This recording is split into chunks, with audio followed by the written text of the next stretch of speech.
For the people who are watching, again, on YouTube, sorry for the late recording, Mongolz. I mean, they started a bit early and I couldn't get into the match in time, so actually it's going to be a bit of a late recording. You missed the first part of the draft. It's no big deal, though. You can still find it. Already starting out with a really strong draft in terms of pushing power, as you noticed. Earthshaker, Venomancer, the Air Spirit as well to gank the mid lane, Disruptor to help you up on the side lanes a bit. Of course, the Venomancer deals a ridiculous amount of magical damage. Meanwhile, on the other hand, you have Nyx Assassin, Juggernaut, Rubik, and a Darkseer. And, I mean, okay, so on one side for the, I'm going to call them, what are they called? IAP? Yeah, IAP. So, Iwit stack. They have a pretty strong team fight, honestly, with the Darkseer. It's Nyx Assassin. That's actually a pretty good combination, especially with Iwi running the Darkseer, one of his favorite heroes. And you combine that with the Juggernaut, got a good amount of area damage. Fate Bolt as well. It's not hard for them to really beat the Mongolz, but the lanes are going to be a bit harder for them. As Mongolz actually running in the Venomancer or the Earth Spirit. They just beat RRQ though, which is the hard part. Since they just beat RRQ, it's actually hard for them to. I mean, I can't really gauge their ability because they might be better than Mongolz. RRQ used to be Mongolz all the time, so it's not surprising if Mongolz lose to these guys as well. And IAP just keep advancing in this tournament. We're close to the round of 32 now, I think. So a lot of teams. Not stronger, and the matchups are much more interesting. And we even see the Tinker now for these guys, and that, I mean, we all see how powerful the Tinker can be in the SEA region. One of the best, some of the best Tinkers in the world come all from SEA, so that's pretty important.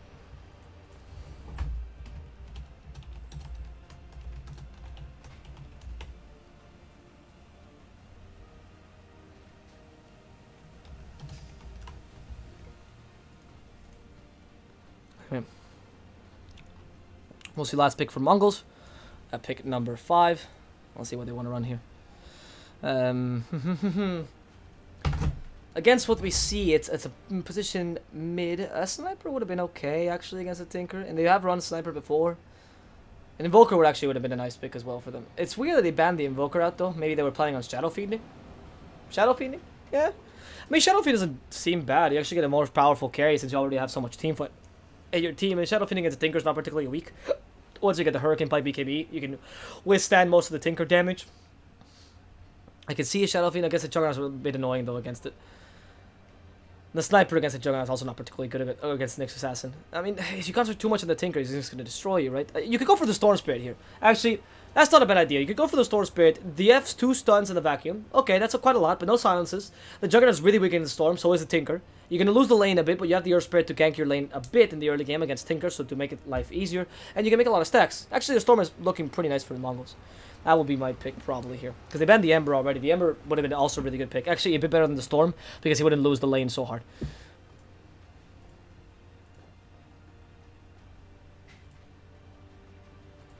We'll see. We'll see what Mongolz decide to go for the 5th pick. Yeah. I mean, what could you run here as the 5th pick? Storm. Yeah. Fuck it. I was right. Yeah. Woo. I've casted this team for so long. I actually know them too well. But that's a pretty obvious pick. Actually, a really good pick. I very much enjoy this Storm Spirit pick because there's not many stuns to stop you. One of those stuns is actually really hard to land in a Storm Spirit, which is the Impale, so most is a chain stunning. The Vacuum is not also that effective. He can actually catch the Tinker really easily as well, and you combine well with the amount of teamfight your team has, so it works well in the sense that you have a late game hero that also benefits from teamfight, from snowballing a bit. The other factor is that the wombo combo that the guys from IAP wants to do is impossible to land on the Storm. Impossible, especially with the Disruptor annoying you with Static Storm. What are you supposed to do against that? You can't. The Storm Spirit is going to be either you crush him in the early game or you just don't do anything against him. Earth Spirit, I mean, Mongolz used to have one of the best Earth Spirit in the world. They have changed this player. It's not going to be the same, but right, one Ra, I don't think it's their old Earth Spirit at all. They seem to only Sunken Retribution are the guys that stay in this team. From the last iteration of Mongolz, last time they played in Proton Cup, which was a couple months ago, 1 month ago or so. So we'll see how good they are. It's going to be a lot of execution in their part, but if they do win their early game, I don't see much of a problem coming to the mid game, late game against the Tinker.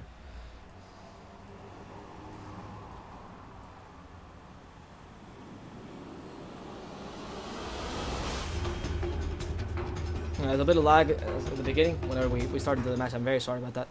That's just I'm seeing the lag as well. It's just a Dota thing. I think it's the overload of the servers again. So I don't know why I keep mentioning this, but right. You see the tower battles. Clearly, the guys from IAP are much richer, and obviously that means they win. CR7, really? It's like Cristiano Ronaldo fan. Oh, that's CR9. Never mind.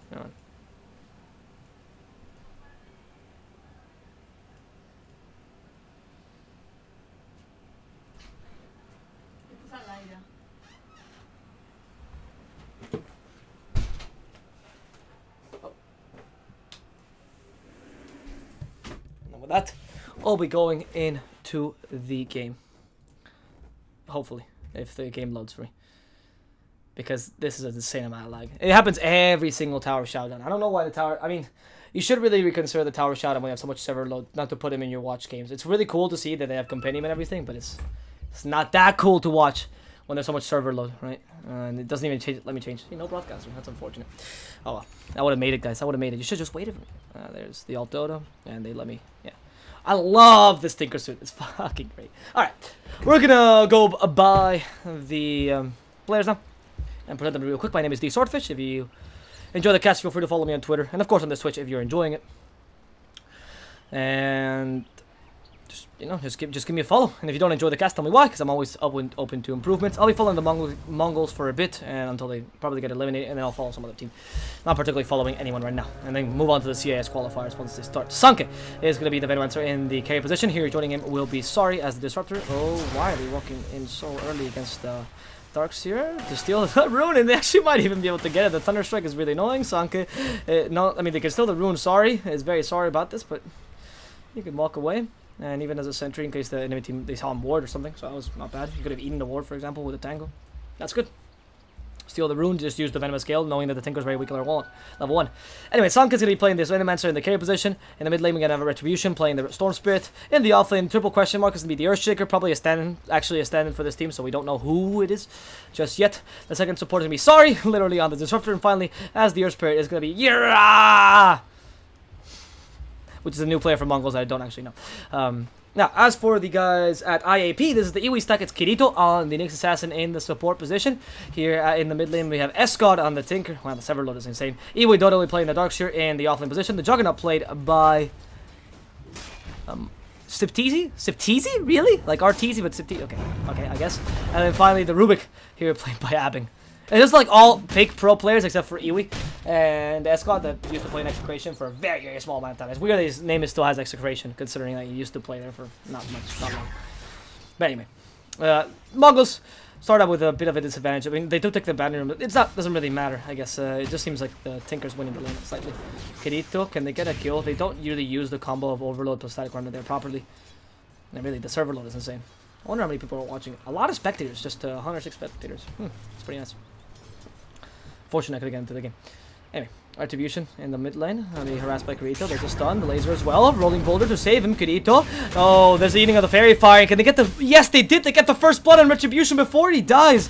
And with that, a really good initiation by the Earth Spirit saves... Well, not doesn't save the Storm Spirit life, but at least he gets the experience necessary to fight that. And with the second Rolling Boulder, this Tinker is going way too far.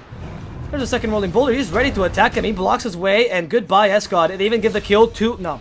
They want to get the kill to Retribution, but he's the Fairy Fire to survive that, and instead gets the kill to the Earth Spirit. However, Retribution still gets a good amount of gold from that. It's only a 2-man gank, and of course, the Earth Spirit getting the gold is not a bad option either. So, yeah, that's working well for the guys at Mongolz in the early game. And that did a lot with the Earth Spirit. We already knew the Earth Spirit was going to gank the mid lane and be really effective, but we know it's going to be this effective, frankly. What was the career there for? Did he just give him the bottle or something? Okay. Because now the Earth Spirit can now rotate to the bottom lane with a Boulder Smash. Iwi Dota could actually die. Venomous Kill deals a lot of damage, especially level 2. There they go. They have a Boulder Smash. Can I feel to stop him? The Surge won't get him in time, and they still have a stun. Surge will actually run out of time. And now Iwi Dota is going to go down to Sanke, who gets the last hit onto him. A bit of an advantage for Mongolz. Seems like they're starting with a much better game than RRQ. Showing their SEA brethren how this game is played. Whew. Yes, my lord. Love it. Alright. Stop saying that in chat. I'm going to keep saying that. It's just that phrase is stuck in my head forever. Right. We're seeing Mongolz going down the bottom lane trying to catch Iwi Dota. There's a Boulder Smash. Careful with the Iron Shell though. They push him forward like, no! Stop hitting with the Iron Shell! TP away. TP away. TP away? No? TP? No? You want to die? Okay. Oh no, the Rolling Boulder last second! Wow, that was beautiful. He was waiting for that. He actually gets to deny himself. I think he could have survived the TP, but hey. I mean, Darkseer does hit quite heavily. I don't know. I think it was worth a try. 2 seconds. In 2 seconds, you can deal, what, 100 damage with the Iron Shell? Yeah. He had 200 health. Unless you hit him twice with the Darkseer, I think he would have survived the TP. but instead he denied himself. It's not that big a deal, but of course you'd rather survive if you can. Because he had a TP as well, that's a weird thing. But I guess he didn't just like to plant himself there and just TP away. That's a bit dangerous, frankly. We'll see. Well, they try to gank this mid lane, Retribution. No, here's the help of the loading Boulder. They go on to Escod. Boulder Smash is also available. They can't get the gank off. Okay, just coming in. Impale. Ooh, great Boulder Smash. Stops him. There's the laser though. Heat-seeking missiles. 1 RA. Is going to survive. And Retribution. And that's his actual name. That's not me having a seizure. And Retribution. I mean, he's doing pretty well this lane against the Tinker. He's actually beating the lane just because of the help of the Earth Spirit and the threatening he can put on. And because the Retribution is also playing quite cleverly. Also, the interesting part is the Tinker actually went for a lane domination build, and he's losing the lane. This is a heavy loss for him. Because when you go for this build, you really can't recover through stacks like the Marks of the Machines build, and that puts you in a difficult position. Kirito, careful, Thunderstrike. Oh, X-Marks, not X-Marks, Spike Carpus is enough to stun, sorry. And even with the kinetic field zone map, they couldn't get that kill. In fact, he played really offensively and ended up getting killed as a result. And Tinker walks back happily. Also got a kill in the top lane against the Earthshake, and this is the guys from IAP getting back a bit into the game. Of course, Sunk is still farming pretty well, but it's not being the jungler. And the big thing is that in this mid lane, at least the Storm Spirit is getting a lot of assets. If they can get some stacks for him, so that you can utilize the static remnant later on and move to the jungle once the Tinker has enough levels, then you can utilize that well. We'll see. Seeking missiles, Retribution wants to jump maybe onto the Tinker. Yeah, that's all. And with this Retribution, we'll just... I mean, yeah, he was waiting for the level 6 Finance Ball Lightning. Now the Tinker's actually gonna have a really hard time. How are you supposed to defend yourself against this? Don't entirely sure. He even left the bottle there. Oh god, it took the bottle before he died. That could have... Sorry, that made me breathe the wrong side. That was a weird play. I mean, he obviously left the bottle for the courier to take. Or, actually, I don't know why he would leave the bottle. I was thinking, oh, because he heals more. Wait, no, that makes no sense. Because it gives you no stats. So why would he leave the bottle there? Maybe someone else would take it. Luckily, he grabbed it regardless in the end. Maybe he was just taunting. And luckily, he did not lose the bottle there, because that would have been a huge play against the Tinker. He would have to recover a whole 660 gold. That would really change the net worth difference. And the Storm Spirit has a lot of movability. If they had a ward up in the high ground, they would have really punished that. But oh. Actually, I wonder if it was doing it to test if they had a ward there, because the rolling boulder came but no ball lightning. That's interesting. I didn't really thought of that. Maybe it was testing to see if they had a ward up in the high ground, because they would have definitely just jumped in. I can't draw on the map now. They would have definitely just jumped in, so that's not a bad idea. Huh.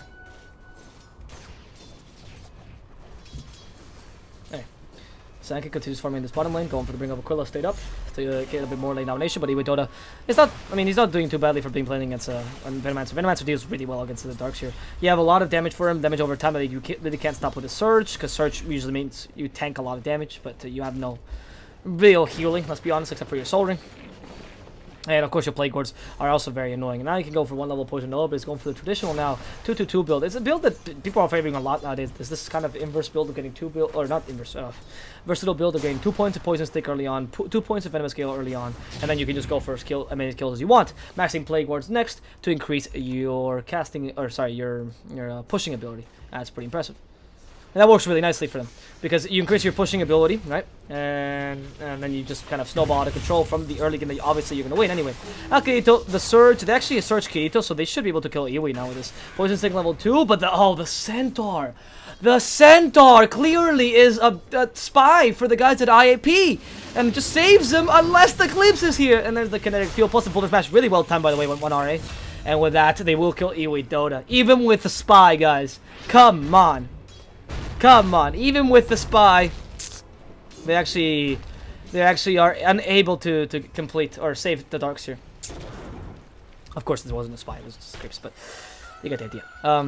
1 RA who continues to run away from the Nyx Assassin, because let's not fight him right now. Nyx has been strong, but hasn't been able to gank too much, and that's why I don't like Nyx support. If you don't really give him a lot of levels in the lane, I feel like he's really weak. You need the Arcane Boots really early, or early as possible, and then be able to gank with Vendetta. A Nyx Assassin level 8, all you can do is team fight. You don't have the ganking power of the Vendetta. And of course, in pro games, it's not as important for the Nyx to go gank, to be able to gank. But without the Blink Dagger, initiating with the Nyx Assassin is quite hard. And the Impale, when you don't have any setup stun, and the only setup stun you really have is the Rubik, it's not as powerful of a skill.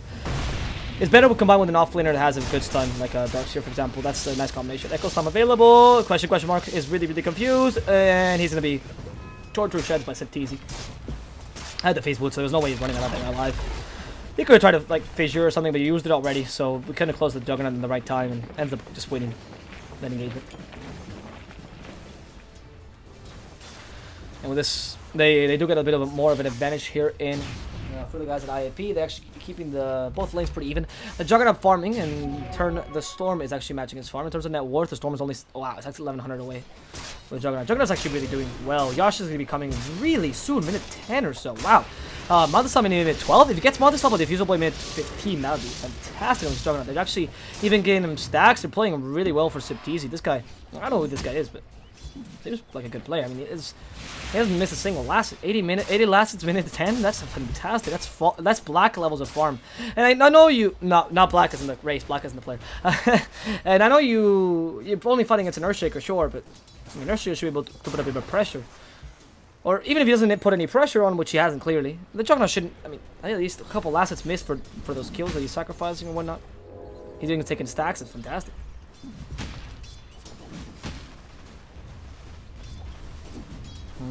Anyway, the Storm Spirit can come up to the top lane, maybe find the Courier. That'd be a nice kill. And he goes. He has the Arcane Boots now with the Soul Ring. Oh, does see the Courier. Or, no, does not. Yeah, the Ward. The Ward saw the Courier. Didn't want to commit to that. That's weird. Considering he had the Soul Ring, the Retribution could have definitely gone for the Courier and get an extra bit of gold. You actually don't know what the Courier is carrying, so you could have just taken it down for that reason. But well, we'll see. I'm just making sure that Mongolz is not playing a second game. That's like Mongolz just wins the next 5 games, and I don't want to miss that one. Anyway, Sunk in the bottom lane continues to put some play cords and a little bit of domination, but he's unable to really push his tower. That's an unfortunate thing. The fact that Sunk is winning the lane against the Nyx Assassin, but because the Nyx Assassin can always spike Carpus and easily stun you, you don't have the ability to stop. Or to stomp him in lane as much as you usually would with play cords, and you don't have the ability to just push this tower down so early, which is something that you usually rely on the Venomancer to get the early game farm. And you can tell because his net worth is actually below the Tinker's, even though the Tinker didn't particularly go for a farming build. In fact, the Tinker actually went for the March of the Machines build now, maxing it after getting a 2 points and heat-seeking missiles and 3 points of laser, realizing once the laning stage was over, he needed some sort of, well, farming ability, and that March of the Machines was like a great idea for it. Now, Rolling Boulder. Ooh, Rolling Boulder plus Boulder Smash actually gets Rubik. Silence as well with the Magnet has a lot of damage. The Rubik's gonna go down first. Next up is Kirito, and he doesn't have Spike Carpus anymore. Retribution can just hit him freely. With that, they get the kill. Omnislash already comes out, and Venomancer, how is he gonna get out of this alive? Magic Stick is used. He switches to Treachery Strength, but it's not enough HP. As in comes the Tinker. The Echo Slam is wasted. He couldn't even do anything with the Echo Slam because he didn't reach anyone in time. And with that, the guys at Mongolz will be losing 2 in exchange for 3, I believe, that engagement. Ended up being an alright engagement in the beginning for them, but losing Sanke, not worth it. And a rotation for the Juggernaut that is not punished whatsoever by the Storm, because he really can't do much just yet. However, Retribution still getting more farm than the Tinker, and should be able to get a Bloodstone at decent timing. He really needs to get the Bloodstone early before the Tinker can start having a lot of effect. If you can get your Bloodstone before the Tinker has a Blink Dagger, that's ideal timing, because then you can start canceling him when he's in the trees. Just with your Bloodstone, right? Once he gets Blink Dagger, he's going to be really scary to kill, and you need the extra HP to be able to do it. Be able to deal with him, essentially.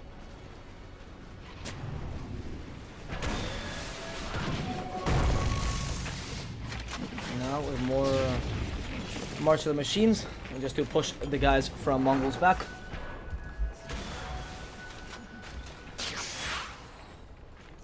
Oh, actually, yeah, I should probably put this in English. I actually completely forgot. Yeah, I mean, language is English, but I think... Anyway, like I said, the guys for Mongolz will continue to do a bit of pushing, trying to get some space between themselves and the enemy team. In comes Sari, finds the Impale. He's been stunned out. And, oh, sorry. He's able to use the kinetic field in time. Kirito, stuck in the kinetic field. He's gonna be able to walk away. They actually can't really follow up. The Nyx Assassin is very weak right now, but oh, the Vacuum Pulse Telekinesis, there's triple question mark. Stuck with the Impale, the Iron Shield doing a lot of damage, and they come with a Boulder Smash, they might save him! No, not in time! But 1RA is ready to tank the whole team, and here Iwidon is stuck in the Static Storm, he can't use his Surge, and 1RA might die, he actually goes for the Healing Word first, but the Juggernaut sees him, 1RA was way too greedy there, and will die to just one simple hit from the Juggernaut. A Spike Carpus triggers against Retribution, they managed to kill him. No, they can't kill the kitty, really, because of the laser, and the Healing Word has been alive for longer than my grandma. Jesus Christ, that healing ward has been healing the whole team for ages. Kito's actually back to full health, even though he's really close to dying there. And now the Omni Slash comes out. Sanke, Omni Slash to shreds. And now the Blade Fury just to finish him off. They can't stop him. Retribution continues to fight here, but of course, with the damage from the Venomous Scale stole by the Rubik, it's a bit hard because you're actually being really slowed down. You also can't use your bottles efficiently. The Tinker, meanwhile, wasting all his mana down bottom just to get that push in the lane going. And they're going to continue seeing they can take a tier 2 down bottom now with the Tinker power. It's not bad. I mean, they do actually have a lot of pushing power. 4,000 gold advantage already to them. Jesus, this game is lagging like hell. Wow. There's this huge server load. Alright. Sorry about that. Again, that's really not the stream, guys. It really is the game. You'll notice this because I'm seeing this too. Anyway, the guys from Execration are sorry, not Execration. The guys from Mongolz are actually slightly behind the IAP power, and more importantly, they really relied on getting a little bit better timing for their items, especially to hunt down the Tinker. In fact, the Storm Spirit was forced to go for an Arcade Boots build as opposed to the Treads, which I think is a good idea here to get the Bloodstone sooner. But usually the Treads build gives you a bit more of a... I mean, it shows that you're actually winning the game a bit more. Let's see. I'm going to go on Iwi. And the farming speed is just massive for the Tinker and for the Juggernaut. He's been farming ridiculously well. I don't know what this guy has had for breakfast, but this guy, he's going to have Monster Style, I mean, minute 13 or so. Now the Fusel Blade soon. Field Ward used, and... should be able to fight this, honestly. Juggernaut doesn't have much of a trouble, but of course, Iwi also with a vacuum. While a replica not available yet on him, the telekinesis. Oh no, the poor Earth Spirit. They even use the Venomous Scale. He can't walk away anywhere. They even block his rolling boulder. They don't need to. They kill him in the middle of it. As the Dark Shield proceeds, or sorry, they search the Nyx so they can go for more kills. Sunk is the objective with a Vendetta. Should be an easy kill. Has to TP away in front of a Nyx assassin. Of course, he didn't know, but he was invincible. Static Storm to stop the enemy initiation. There's the Venomous Gale, and they want to counter initiate this with the Knuckle Slam. They catch down two, stun up the Juggernaut, and the Juggernaut will have to Monster Style this away to survive. He will survive, but just barely. That was a really good counter initiation there by Mongolz. They don't lose the Venomancer in the end, and they don't lose. Well, any more heroes either, using Echo Slam and the Poison Nova enough to kill off the Nyx assassins. That's pretty good. Sadly, the Darkseer does survive there, so it ends up being, you know, two ultimates wasted for just a support, I suppose. But you do save your carry, which is the most important thing here. Let's see. Objective now being Septizi. 1 RA. Might just want to go in with a Rolling Boulder, kill Kitty, and then go on to Septizi afterwards. Septizi though. He has a healing ward on, so the more they wait, the longer, the harder it's going to be. But of course, I guess it's having enough damage. There's a stun. Two stuns at the same time. No, first the Science, now the Boulder Smash, and they still have the Electric Vortex. There's no way Septizi can make it out of this alive. And they finally get that counter kill that was so important for the guys at Mongolz, being able to kill the poor Juggernaut. And with this, they still have a glimpse. Bring back the Nyx Assassin. Are they going to fight this Boulder Smash with a Spike Carpus? Stops the Earth Spirit for a couple seconds, but Kirito, that's only level 2 Spike Carpus. It's not going to stun him for long enough to do anything there. There's no follow-up from this team. Nobody can really help him out at that time.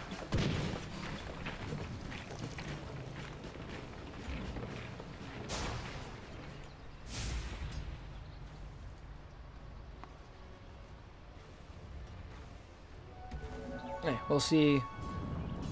We'll see if Mongolz can actually recover with these counter kills constantly, get good smoke ganks, or if it'll be the guys from IAP. It actually comes back into the game by, well, constantly team fighting, by taking advantage of this superior farming speed, and by most important, taking advantage of this Juggernaut. If he goes for Diffusal Blade early, that Storm is going to really be screwed. I mean, just one stun from the Rubik telekinesis, that's all he needs, and then they can just take away all his mana easily, even with the Bloodstone. And once you kill him once or twice, the Bloodstone is not enough regen to actually sustain a Storm, etc., etc. Now it's like a vicious cycle. So the Diffusal Blade comes on time. I mean, it's going to come minute 20, which is the standard build-up time, which is unfortunate because he got the Monster Style so early, but what are you going to do, right? The Tinker's still pretty relevant, but once the Storm starts to get his levels, he's going to start ganking heavily. Oh, God. Poor Storm. Actually, he might survive here. 1 RA has the Magic Stick. It's like, oh, guys, come on. Come on. I just want this kill. Please let me have it. In comes the Storm. Retribution's like, no, where are you going? Why are you killing my brother? Earth Spirit is saved with 180 HP thanks to that Magic Stick that used in the last second. Miscalculation by the Nyx Assassin. Had he waited one more second. I mean, almost like he knew what was going to happen. It's not going to work well.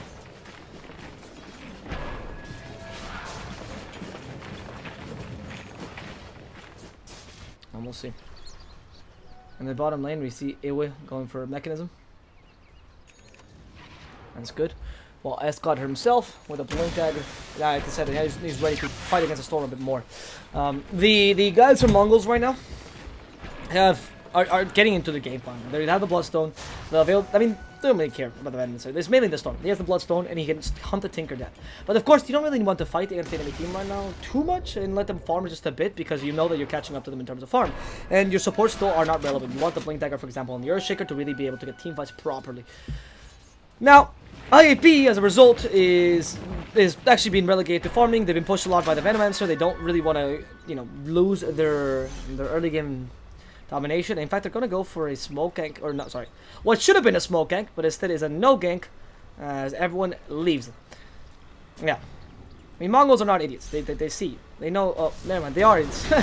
There's the Impale. Turns out it's a smoke gank. Successful, at least onto the Earth Spirit. There's no way he's running away from this. Even with the Rolling Boulder, he couldn't really go anywhere. And they're going to finish him off with a Blade Fury plus Iron Shell. 4k net worth lead for the guys at IAP. And they can continue pushing against maybe Mongols. Against the mid lane and against Retribution. If this is Mongols' last game, I'm glad that I got to cast this. But I hope it's not. Because the game is not looking too much in their favor. And the late game is not particularly in their favor either, because you really are not going to be able to utilize the Venomancer too well this game against a Juggernaut and a Tinker. And if the Tinker does go for the Set of Ice, it's going to be really hard to beat it with the Storm. In fact, he's actually going for the Aetherlens plus Aghanim's build, and the Aetherlens plus Aghanim's build is an incredibly strong building against the Storm, because you can actually build enough distance against them. And with enough distance, then the Storm can't just jump you constantly, or else he wastes too much mana and puts himself in a difficult position. And Next Assassin can also punish that easily. Okay, there's a smoke. Rito will reveal this. Okay, there's clearly hiding in the trees. It was very obvious where they were hiding. They still go in though. There was a smoke that just got revealed, and they still fight this. Vacuum Wall Replica, and they do get it. Echo Slam comes out, but a bit too late. 1 RA is destroyed by the Juggernaut. The Static Storm comes in. Monster still to evade some of the damage. Retribution is fighting against 3. Not the best of options here. As Kirito is actually surviving all this damage. They're kiting the Storm. How do you kite a Storm? That just happened. Jesus. The Juggernaut does end up dying. Sanka goes down to the heat-seeking missiles, and now Iwe got a glimpse, but as only his corpse is going to get glimpsed back. The guys from IAP actually got a lot of space against Retribution there.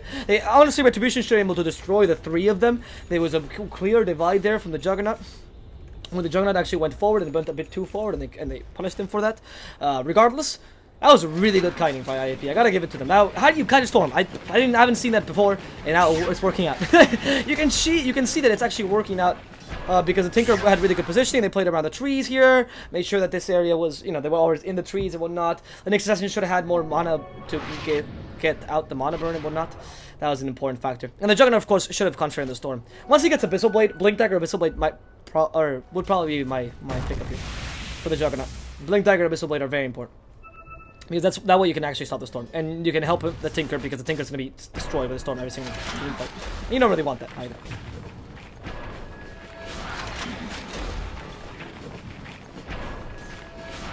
This S-God is going to be TPing away, rearming it, and being safe. Aetherlens on the Tinker as well. So now finally finished, getting a bit more distance, like I said, between you and the Storm, making all the compromises you can to survive against the Storm. I don't know what's worse against the Tinker, actually, or what's worse in the sense of what cancels you more. If a Nyx Assassin, which is already insanely annoying, or a Storm. But regardless, both are really strong heroes against you. And in the middle lane, we see... oh my god. He just run up to Sari. He's just... yeah, I'm gonna kill this guy. I'm gonna kill this guy. Go, go, go, go, go. And Sari was like, yeah, no, buddy, that's not gonna happen. In fact, they go down to the bottom lane. They catch out the Tinker. Like I said, Storm is so good against the Tinker. Goodbye, Tinker. At least they'll kill Kino on the Earth Spirit. In fact, they stun their Retribution as well. He has out of mana, and they can punish this really heavily. He needs to commit suicide. There's no way he's surviving this.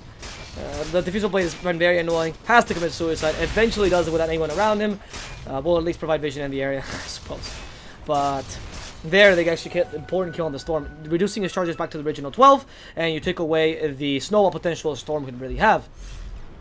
But that's the issue, right? That's why you want the Tinker to be able to be really far away from the team fights. If you really go in with the Storm, you're going to waste a lot of mana. At Ball Lightning level 3, you have enough charges to sustain it, but you don't actually have the Orca. You actually have much more XP gain. Look at this. XP per minute is 633, right? What is the goal per minute? 516. Do they match? No. The XP per minute is considerably larger. And with that, the Ball Lightning is actually really expensive before you have the items to sustain the mana cost of the Ball Lightning, and that's an unfortunate situation. So the Storm can actually still be destroyed here by taking all this mana with the Mana Burn or with the Diffusal Blade, or forcing him to do really long jumps against the Tinker, which is why Aetherlens like Aghanim's build is so important. If your ulti was lethal damage, that's interesting question. How OP would Venom be? I don't know, actually. There's some questions. Really strong. I haven't missed the fact that the ultimate is not lethal, but I guess you could always deny yourself in the ultimate. Oh, okay. Can they kill the Venomancer? What did they steal? Plague Ward. That's a really good steal, actually. Sanke is he able to force-step himself to safety? Maybe not. The vacuum brings him out up to the high ground. And what laser the guys from IAP will be destroying upon Mongolians.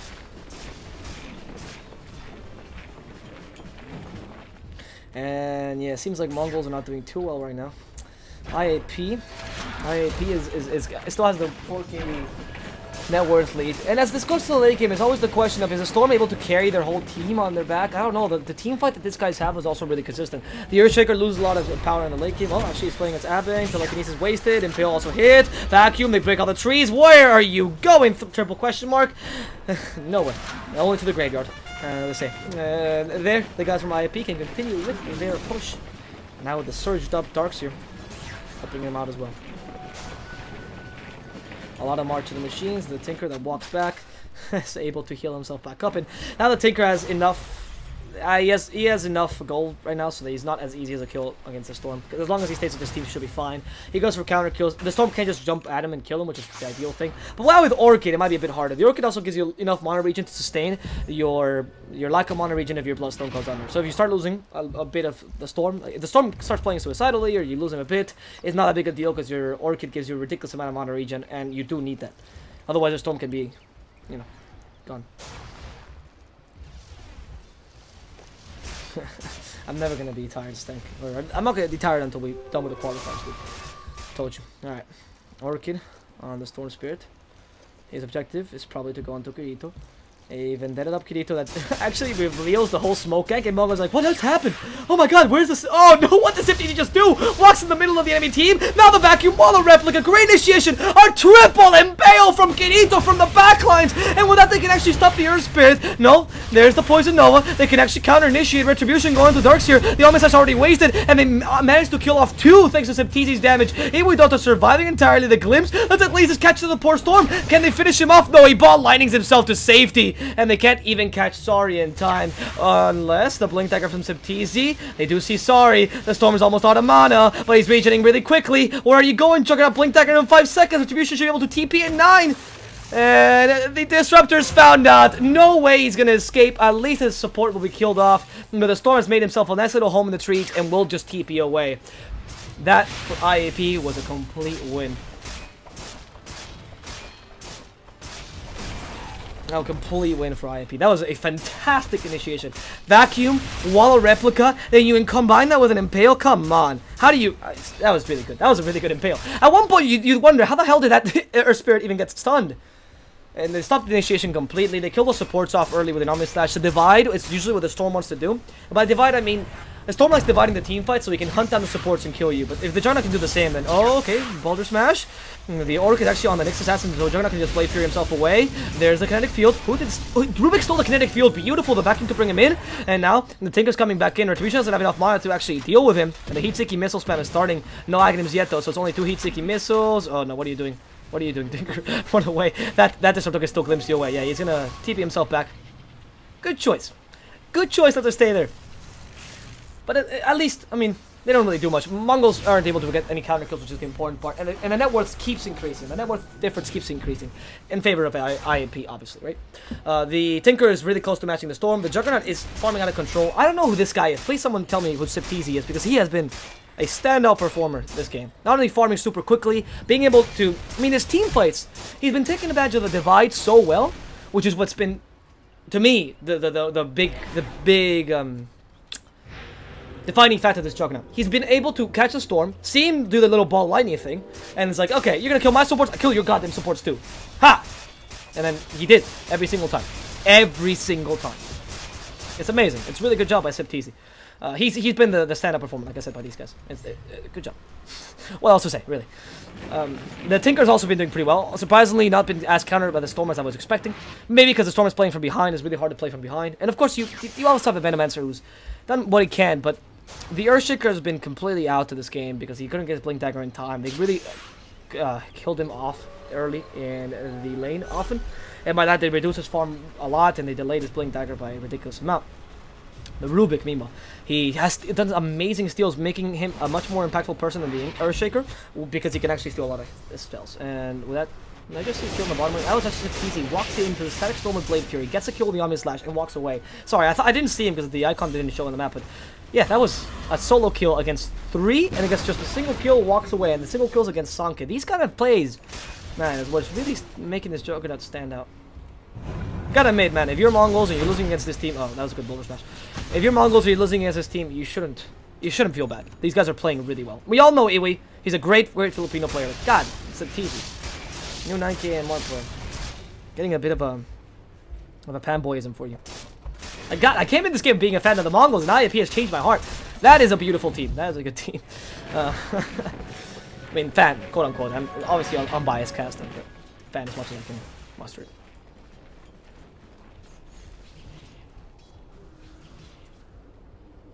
Okay.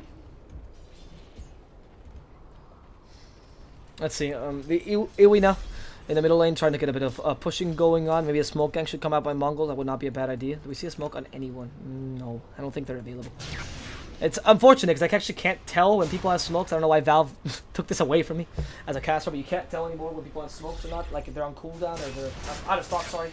Or wards for that matter, anything of the sort. And of course wards you never really care to see because in a pro game, one of the wards is going to really be in stock. But the smokes, certainly, yeah. Because you don't know if they have smokes or not. You don't know if they have things like Tome of Experience, who's bought them, etc., etc. See, the Smoke in the Sea just tells me, you know, he's waiting to buy one. So I know this team doesn't have a Smoke in the Sea currently, but the question is how long until the Smoke in the Sea? Who knows? It's a very simple thing. If someone's watching this and they're avid follower Reddit, literally quote me on this and just fucking put this up. So, or make an argument. I don't get you. No, please don't quote me. That's stupid. Go on Reddit and just make a post and say, hey, dude, can we actually get the timing for the smokes? That'd be really useful. Only the smokes, or the Tomes of Experience. Everything else is irrelevant. It's just a really nice thing that casters used to have, and they took it away for some reason. Now, Tinker. I swear to God he had an Axe. Did he just change halfway through instead of Axe going for the Scythe of Ice? You know what? I don't disagree with that option that much. Usually the Axe is a really good option. On Tinker is a very, very good build-up now, ironically. Before Axe used to not be as popular on Tinker. Now it's a very good option, but the Scythe of Ice against the Storm is invaluable. You really can't get a better item than that. You could have gone for Orchid or Bloodthorn. There was a long time ago a theory crafted a Tinker that maybe went for a physical damage build. I wish someone would try it. Silver Edge, Bloodthorn. What was it? Silver Edge, Bloodthorn, Monster Style, and like Mjolnir or something? Yeah, because you can actually rearm all those things and use their actives, but at the same time, you know, just deal with physical damage. You don't actually have the ability of the strength gain to do that, but it'd be curious if this Tinker that goes around, similar to like Arc Ward in place, but a bit more excessive, because you can just actually Bloodthorn as much as you want. And of course you add the magical damage to it. It's not the way to play Tinker, but it's just a slash strike kind of thing. Yeah, that'd be interesting to see. I just want someone to try and then post it briefly on Reddit. That's it. Those items specifically. I can't imagine more active physical damage items than those. Because if you want to go Daedalus Tinker, then you're not really utilizing the rearm whatsoever, the Tinker. You're just playing a hero with carry items. It's not as fun. But that's not. I actually completely lost. Back up what I was saying. Oh yeah, the Bloodthorn is kind of valuable on the Tinker against the Storm, I suppose, but you really would rather have the Scythe of Ice for the extra stun. Because why not? You know, the Bloodthorn is only a silence. You might as well get the stun on top of that. Because you're going to be rearming it anyway. That was a very Daedalus Spirit. He tried to use the Geomantic Grip and then also Magnetize, but you can't really do much damage against a Juggernaut that's farmed so well. And a Juggernaut that's also getting Scotty are a minute 33. This gold per minute is insane. 600 gold per minute on the Juggernaut. I haven't seen that in a while. And that's not even him winning the game by so much. It's actually, in terms of kills, there are only 5 kills above the enemy team. And yes, they have gotten some nice kills, but that's not really the reason. It's just impressive the amount of times that the guys had... the amount of time that these guys have just gotten good farms, the farming speed that they're doing against Mongolz has been really good. And Mongolz hasn't really been able to match them. Now Tinker in the top layer, Tuition won't find him, and here comes Kirito. Next Assassin! With the Vendetta. Can he find the Storm? Or, well, he definitely found the Storm. Or he knows the Storm is there. Because he just saw him farming. But the question is, why don't fight the Storm? I mean, when the Roshan is being taken, just go next to the Roshan and fight it instead. Yeah, you can learn English listening to me, man. If you listen to me, and you listen to my analysis slowly, let my succulent voice take you. Not succulent, seductive voice take you. Just enjoy the cast and enjoy the English stream. Because we have a lot of Spanish viewers, hence why they're always asking, I don't understand English. I'm sorry, dude. But if you check... yeah, what are you guys doing here? You must love the stream. Septizzi are taking tier 2 down bottom. Or tier 2 in the mid lane. I keep saying bomb. And the TP is to prevent this from happening in the top lane, and they don't want to do a tower trade. Kirito might just find sorry though. He clever keeps TPs. They're not going to see this anytime. Wow, did Kirito see that? I don't know, but that was a pretty impressive impale guess. Well, maybe he just saw the fate then. No, but he shouldn't have seen the fate then. Did you not be invisible while you TP, or does Kirito have a gem? No. Actually, don't know. Sense it? No. But that's just a guess. Or maybe he just saw him TP and he was like, I'm going to pretend to guess so the casters think I'm great. Yeah, that could have been. Casters going to think I'm great because I just guessed it out of nowhere because of my game sense. We'll call it game sense. But in reality, I literally just saw him TP. Yeah, that seems like a valuable option. I mean, you wanna show off to the sponsors, right? You're gonna get IAP sponsored up and with a proper teammate.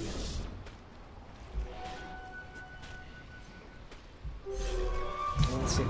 Rolling Boulder. They're going to find the Darkseer stunning him out.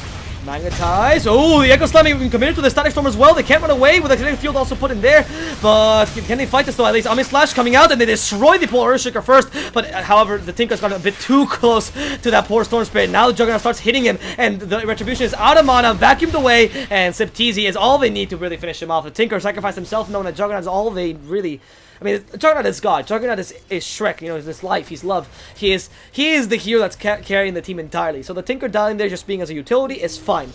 Because the Juggernaut has already destroyed the Earthshaker, destroyed the Storm. That's the big hero for the enemy team. And now can proceed to push. This is the physical damage anyway. You don't really need the March of the Machines as much. Let's see. Septizi is going to proceed to attack this tower. They have a Manta style as well to help it with a Diffusal Blade, the Blink Dagger as well. And the Amish Scotty. I mean, you can't really kill this hero. This guy's insane. Kirito meanwhile getting a kill in the mid lane. That was the disruptor that stayed in this rush on and did not work too well for it. Septizi proceeds to attack this tower even more. He's going to be able to take the tier 3, and it goes. DD starts spinning. Is he trying to TP away? No, he's just going to lose his Aegis here. Oh, in comes the Storm. They actually heal Septizi with the Surge, and the Earth Shadows as well. And the Storm put himself in a really difficult position, but the Fissure comes in, stops Ewa's attack, and also stops the Nyx assassin. He's been silenced and will be subsequently destroyed. Now the objective is Sanke, and Sanke is being harassed by 3 Juggernauts at the same time. He still has the Aegis, so he can actually complete against these guys. 3 versus Septizi, and he'll survive. Septizi, the god, actually has the Aegis and comes back with vengeance in his eyes. All he needs is to take down the Plague Ward, so he could have blinked away. That was really unfortunate. Abing is not going to find 1 RA in the backlines, and can he steal something useful? He stole Boulder Smash. That's not useful. It's not useful enough to kill him. Tinker comes in. Abing is just trying to gain some time. Boulder smashing him away. Good job, Abing. But of course, the Tinker's not able to get the kill in time. In fact, he's going to attack with the Magnetize, but in comes the Storm. Septizi as well, ready to attack him. Storm using the BKB. That was a BKB completely wasted. They don't actually do anything with it. Meaning that the guys with... I mean, they have just seen this, but of course they lost too much to actually continue fighting. Septizi still lasting long enough, though, in that team fight to do a lot of damage and only losing the Aegis, which is going to expire in a minute. Yes, you'd rather not lose the Aegis in that team fight, but I guess it was honestly the best thing you could do. He healed so much with the Surge and the Earn Shadow combination, and it was good enough. And he's going for Abyssal Blade straight up. I love that pickup. I said yesterday earlier, Blink Dagger, Abyssal Blade, it was obvious build, but obviously going for the Scotty on top of that makes it so that you can kill everyone else, and now you can actually concentrate on killing the Storm. Oh, did you just BKB? Allow me to Abyssal Blade you and destroy your mother. I mean, like, it's gonna hurt him so much, it's gonna hurt his ancestors. That's how much the Juggernaut's gonna destroy them.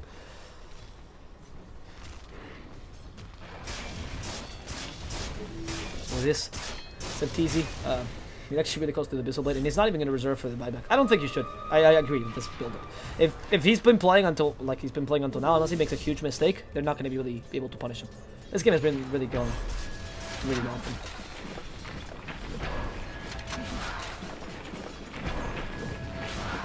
Maybe helping.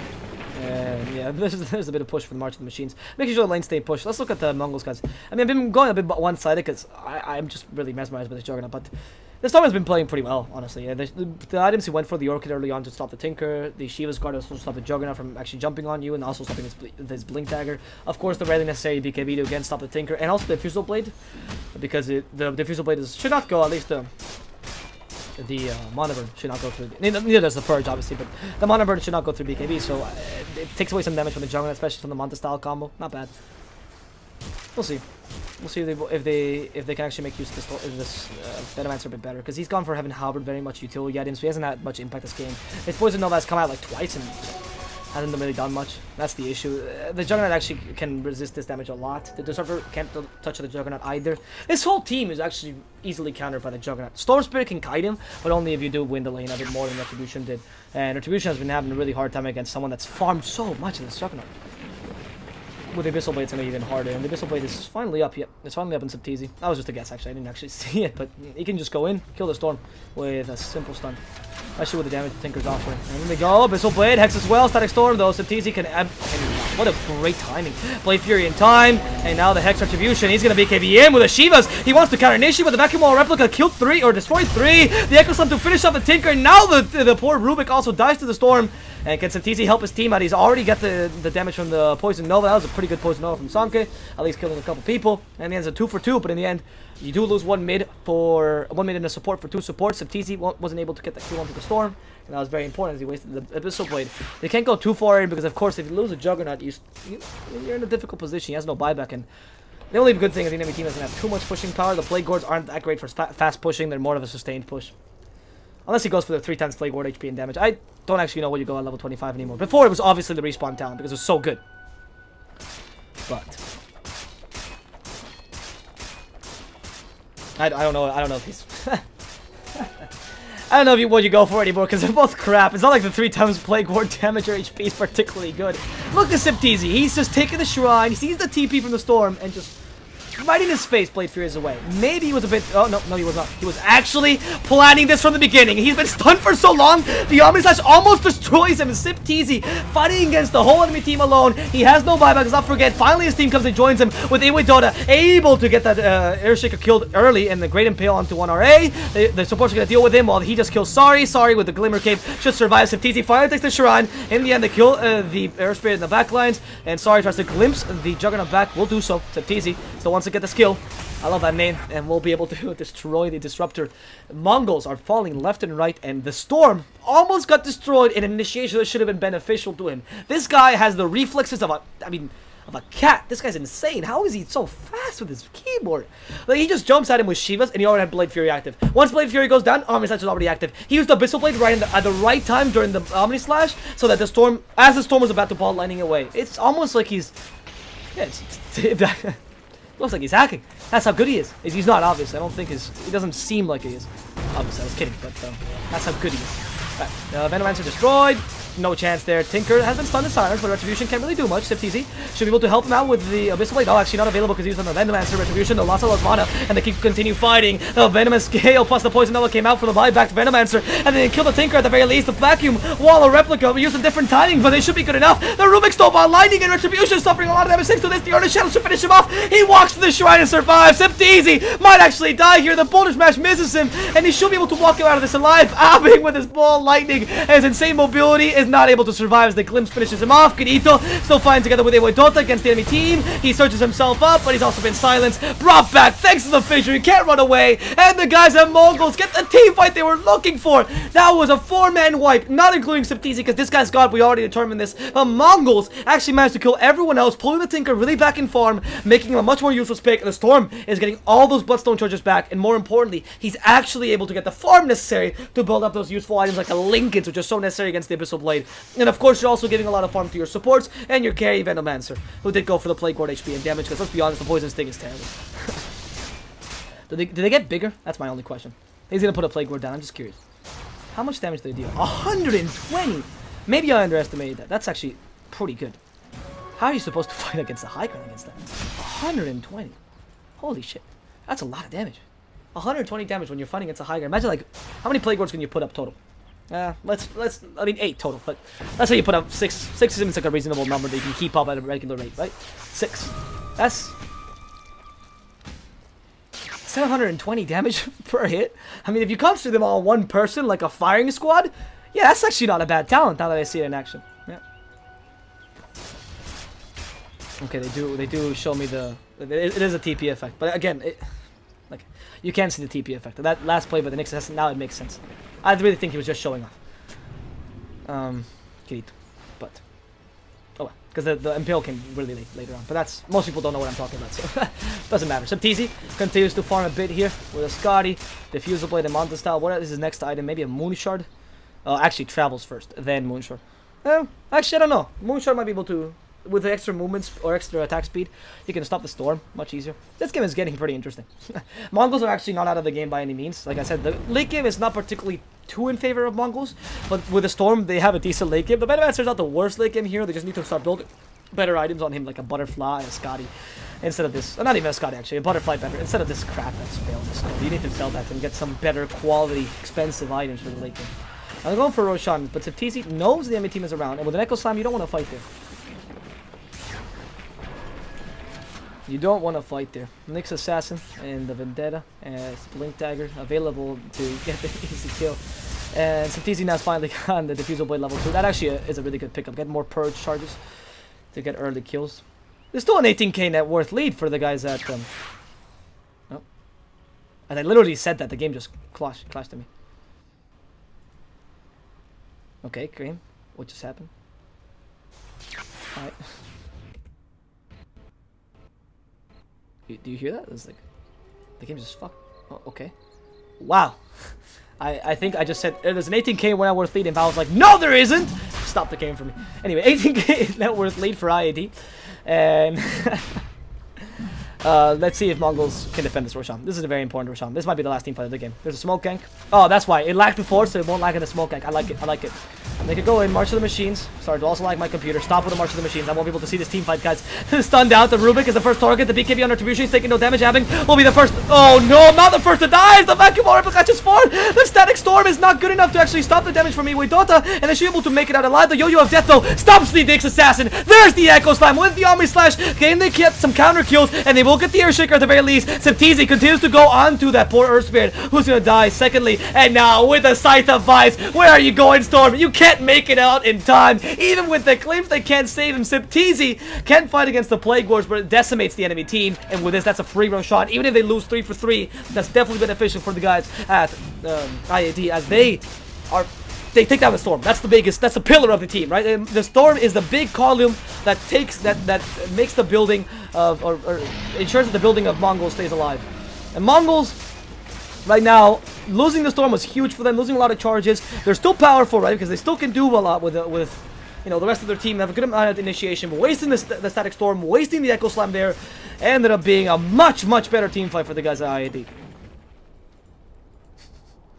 Oh, we already are getting the proper the proper Twitch chat, guys, who are just insulting the players. Great. I mean, that Storm, Activision's been playing a pretty good game. I don't think it's fair to assault them. I just think that the lineup here has been pretty good for the guys. The draft has been really good, and the way Juggernaut's been playing, that's what I like about this game. I don't think you can really criticize the Mongols as much as you can just say the guys at IAD has been playing really well, and you should acknowledge they're playing really well. The farm that the Juggernaut got in the early game was ridiculous, allowed him to snowball really well, and Juggernaut has been a relevant member of this team for the whole game. Able to go for the exact right items at the exact right times. It's amazing how these guys have actually managed to get so much net worth difference. And the Tinker's also been playing really well, because the Tinker has actually survived the Storm attacks. And for that Tinker is already, you know, godly. The Storm got kind of cancelled a bit by the Ghost Scepter there, by the Tinker, though, because that Ghost Scepter has really helped out. And let's see. The help from Mongols. You might want to go on to Septizi. This is a good target, but it has the Aegis, so you don't want to sacrifice too much for this, of course. He hits so fast. Oh, okay, that's... he hits so fast, Moonshot. That is fun. 2,000 gold in his name. No? I mean, he's serving for buyback. Oh, he doesn't actually have it. But the Aegis is fine. You can farm it with the Ancients. It's really close to the buyback anyway. I think going for the Moonshot to get a bit more farming speed is not that big a deal, and yeah. He has one more slot, I suppose. No, he actually has no more slots left, because that's the Blink Dagger for the Aegis. And you need the Travel Boots now. You're actually going to go for MKB. I really like if you just went for Travels early, just so you can have that mobility. We've already watched Eternal Envy lose a game because he didn't go for Travels. It's pretty good to do that.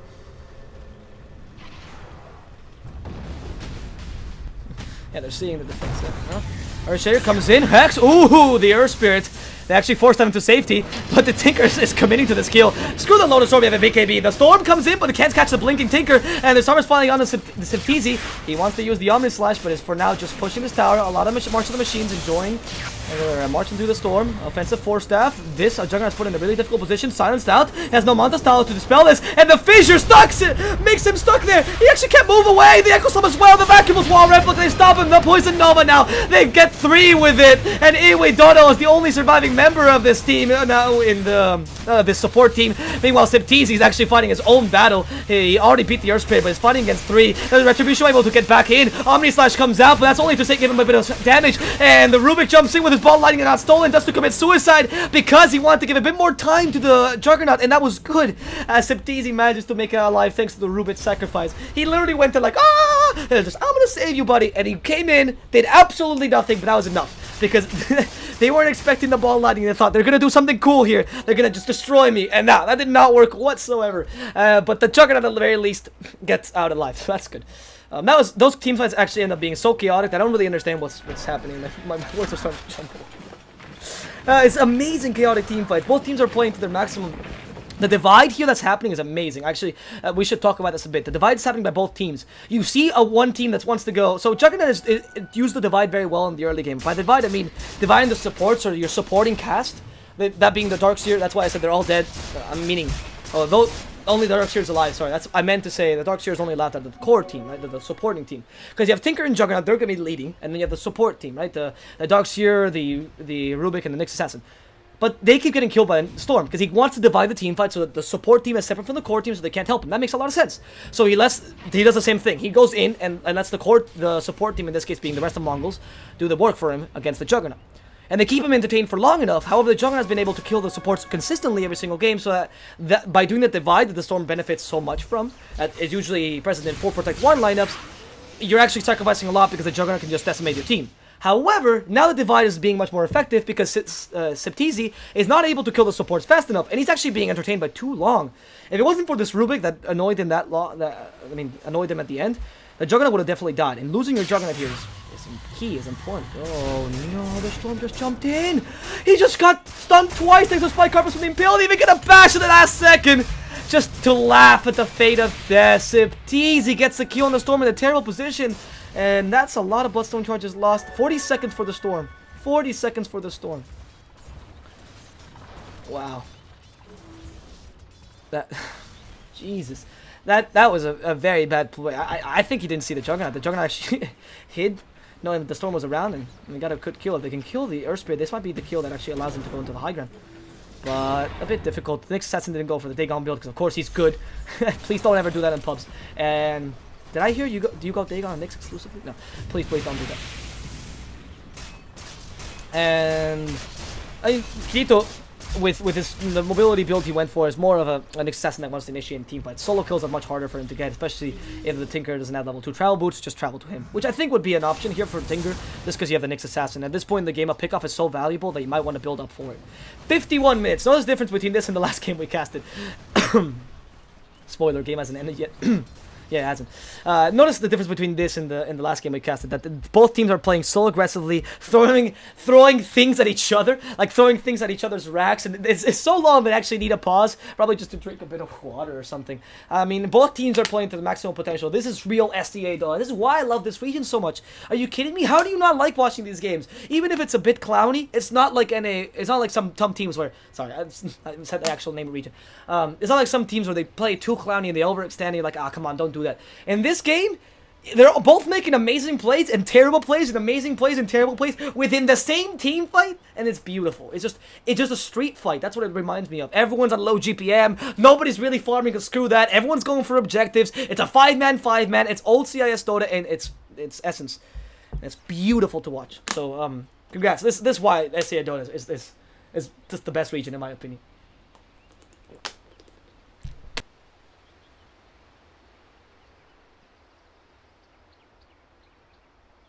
Sorry, actually, I'm running out of steam. So, running out of water steam. So, literal water steam. So yeah, that's why. But the important thing here is, like I was saying, is it's not like the best region. But if you're watching Tier 2 seed, I really do. For those of you that don't actually watch the Open Qualifiers, and you're not that big of fans, maybe just tuning in because you think, oh, this stream is cool, whatever. I like this caster. Hopefully that's the case. But do watch SCA Tier 2 scene. These teams might seem clowny, but they make some amazing plays. And the 5-man versus 5-man makes it so you're never bored. Even if you don't know the teams, and I obviously do. But even if you don't know the teams, you don't follow the scene too much, Tier 2 SEA, most amazing Dota. Seriously, it is. It is just the most entertaining Dota to watch. Which is why I'm so glad that Valve decided to give him 3 regional qualifier spots. I don't know why people were complaining about that. Do you really not want to watch this team be so amazing? These teams just duke it out like this? I mean, come on. In the KF Major, the Faceless versus TNC duel was amazing. It was one of the best matches, in my opinion. I think beats SG, EG, but hey, that match was fantastic. I'm so glad I got the cap, even if it was in Spanish. It was a fantastic match. Anyway, enough loving the SEA scene. Let's see. It was really jug against the world. Let's see what the guys at IAD want to do. They have to. I mean, continue putting a bit of pressure, right? And the Mongolz are actually recovering ever so slightly every single team fight by killing the Tinker. And you can see now that the Tinker can't really do much against the Storm. Now, oh, 1 RA. Really? Okay. See, this is the kind of clowny stuff I was just talking about, where there's no reason for 1 RA to be there, but hey, why not? You know, I even tried to TP, and of course they canceled. There was no way he's making out over there alive. Meanwhile, in the mid lane, actually Juggernaut goes alone against the triple question mark and survives, or triple question mark survives, simply because Juggernaut just was missing like 10 HP. And he doesn't overextend. I honestly don't know how SipTZ, or where SipTZ learned to play. Can someone tell me who this player is? He clearly has some competitive experience, because he doesn't overextend ever. He actually plays really coordinated, knows how to play with his team, and actually seems to have a good coordination with a team that seems to be a pub stack, because it's Iwi Dota without, I mean, they don't have a team, they IAD. This guy's really good. Alright.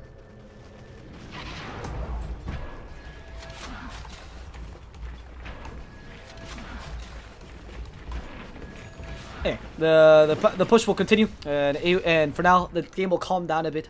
Both Mongolz and the guys from IAD will decide, okay, it's time to farm a bit, get those score items from some of our supports. Especially Mongolz would like to have some of those more expensive items, because everything is concentrated in the Juggernaut in one team, and everything is concentrated in the Storm in the other. But you really can get a bit more pressure on this Venomancer. I like this build. Finally, you can start selling the Veil Discord. You got the Mjolnir. His stacking is pretty decent. 2.8 agility per level is not bad.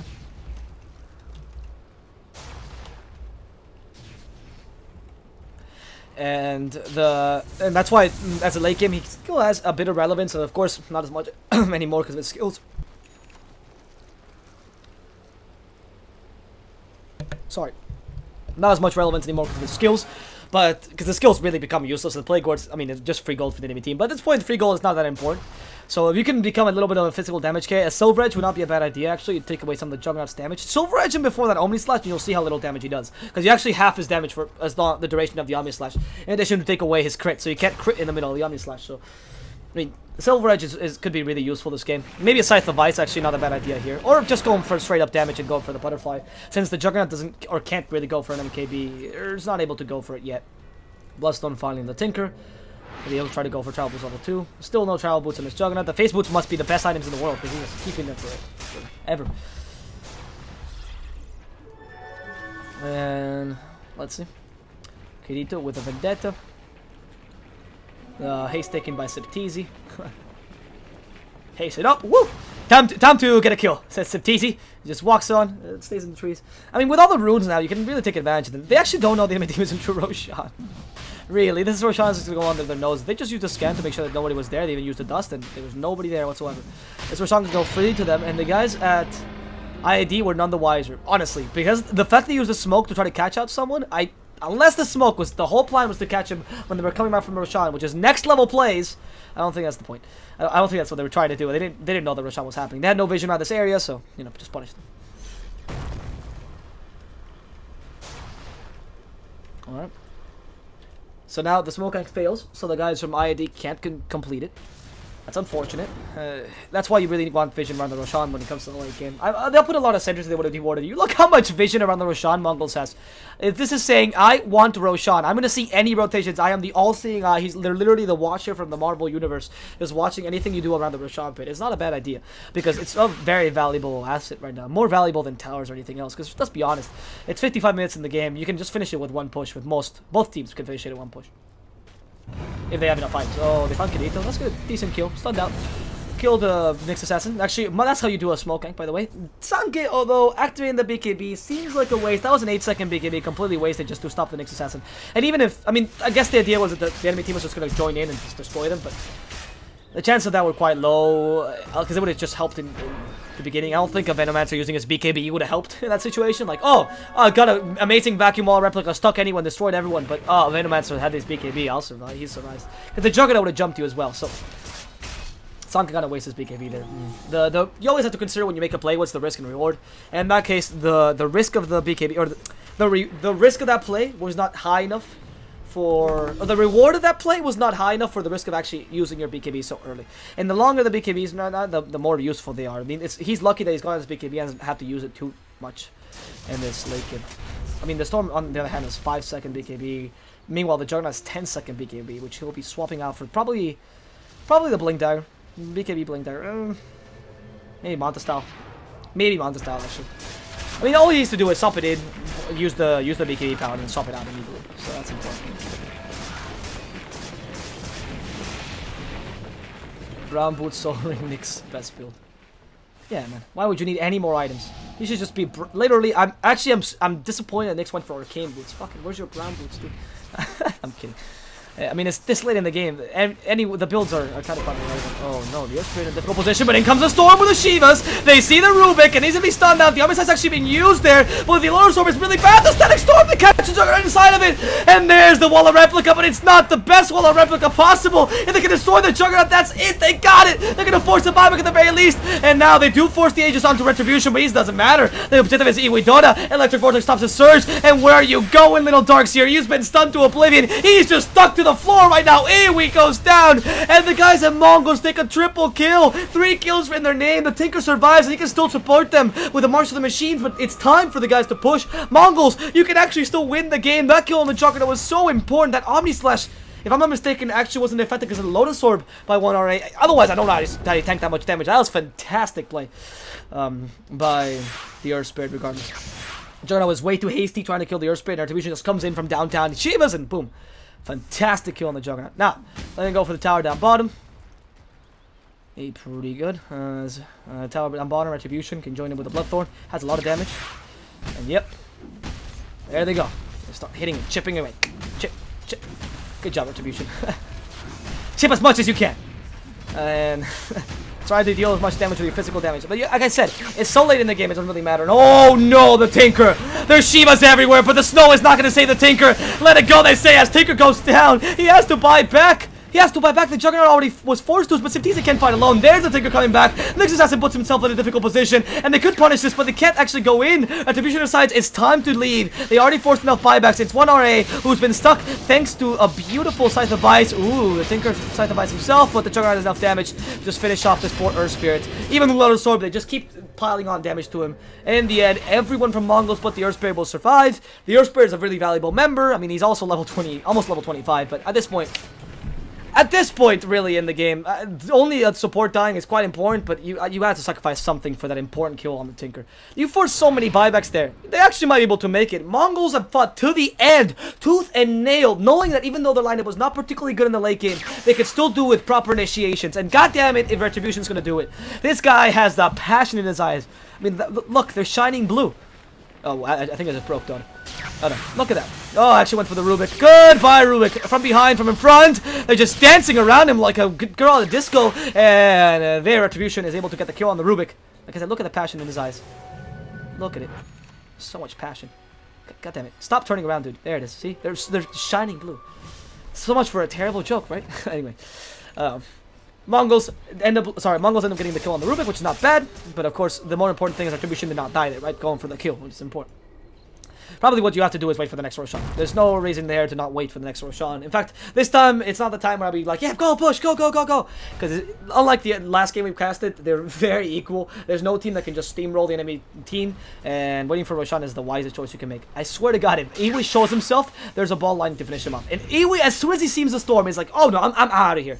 Surges himself back up and knows that the Storm can catch him easily. Retribution has an insane amount of mana region right now. I mean, he's 6th slot. The only thing he's missing right now is Moonshard, and just buy it, really. Oh, he's not to buy a move, but oh, and he goes with the Shivas, really, against Kirito. He became deactivated, and he wants to kill the Nyx Assassin. He's been stunned in silence. The Yosef to take away the silence, and the Nyx Assassin should be able to survive this. The Venomous Kill doesn't actually hit him. The Fissure does, though. Claims to bring it back, and they get another kill into the Nyx. No buyback on this guy. No buyback on the Nyx Assassin. That's another pickoff that goes the way of Mongolz. They actually might be able to make it out, or make it back into this game. Sipteezy, the brother of Arteezy. I do like that, but I mean, this dude is really good, and so has been IAP in the whole game. I believe it's IAP. Actually, at this point, I don't even know. Yeah, IAP. But nobody is beating this Mongolz. These guys are fighting till the end. Come on. Oh, don't you want to watch some games from these guys? They're a beautiful team to watch. In they go. Alright. They actually catch someone in Static Storm, so that should be an easy kill. Onto the Dark Share. He's been muted. He can't use any items. Where are you going, Iwidota? Maybe to the graveyard? Yep, that's exactly where he's going to be sent to. If the Boulder Match just hits. Oh, the Glimpse singing back. Hey, wait, they're committing to this kill, and the Vacuum will not hit anyone. The objective was to put him on the high ground, but they couldn't actually punish anyone, even without a buyback. It's time for these guys to actually take Roshan. Don't go high ground. You should know that enemy team doesn't have buybacks. Actually, why am I looking at net worth? Don't look. Look at the buybacks. Oh no, you don't know the enemy team doesn't have buybacks. I thought it was cooldown, but actually he doesn't have it yet in terms of gold, which means that they have no clue. They don't know how much gold the Darkseer has, obviously, so they don't know if he has buyback or not. They can't really calculate that. So if anything, you have to push to force it out. And oh, in comes Retribution with the Shivas. He wants to go into Escott, but even stunned out. Retribution in the middle of kinetic field. He actually is being helped. That was not Rubik's. Okay, that was definitely the Disruptors. He eats the cheese. They help him his team. He has 18 charges in Bloodstone, so they're going to start healing away. But there's the double Omni-Size thanks to Lotus Orb. That Storm doesn't deal as much damage. Sipteezy is now in the middle of the team. He's been hit by the Poison Nova. The Venomancer's helped out with the Force Staff, and Sipteezy in the middle of 4. The Echo Slam is committed, and Sipteezy will go down. No buyback for this Juggernaut. This game is actually going the Mongol's way. Retribution is saved thanks to the Lincoln Sphere. In comes 1 RA. Actually sacrifices himself to save his brother. That would work out. Hex, it's worth it. It's worth it. You saved your brother. In comes Retribution. He says, don't kill her spirit. Comes in. Electric Vortex silences the Rubik. Silences the Tinker. And with that, they get the final kill they needed. Abengi. It's a team wipe. Mongolz will end up coming back into this game after an 18,000 net worth deficit. They actually make it back in, and the Mongolian team will be able to destroy the guys at IAP, ensuring their victory and ensuring their pass to the next round. What a team, Mongolz! What can I say? They just, shit, that was so good. They played so well, and they were against a Juggernaut that was playing really well as well. But that Mongolz, you have my respect. That was amazing.